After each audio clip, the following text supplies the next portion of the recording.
ibintu bikomeje kugorana ubwo mama Asifiwe ndetse na Asifiwe bari bagiye gusura iwabo kwa Ashirafu. Bakigerayo bahise basanganirwa n'urusaku ndetse n'akaduruvayo ubwo Ashirafu ndetse na Rehema ndetse nuriya shangazi wa Rehema ngo ni Jessica. Mwabyumviye neza urusaku bari barimo batongana cyane. Rehema arimo gushinja harimo ko kuba iriya nda ye yaravuyemo yabigizemo uruhare. Ngira ngo byose mwabyiboneye neza ndetse mwanabyumviye abo twarebanye filime. Ngira ngo mwari murimo kubona ukuntu batonganye cyane.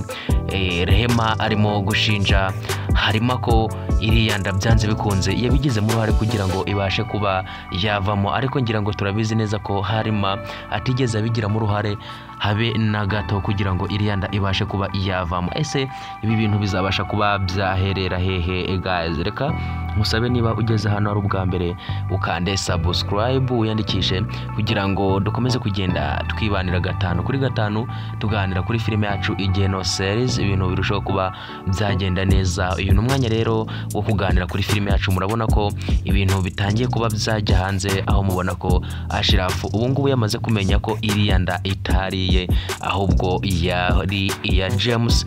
Ngira ngo murabibona neza ukuntu yaramaze igihe bamugerekaho iriya nda, ibibazo byose yaramazemo iminsi bamushiraho igitutu ngagomba gushakana na Rehema, naho kumbe ntago yarazi ko Rehema yamushiraga iriya nda kugira ngo bazabane. Ariko murabona ko Rehema nta kintu atakoze kugira ngo abashe kuba yabana n'uyu musore wacu Ashirafu.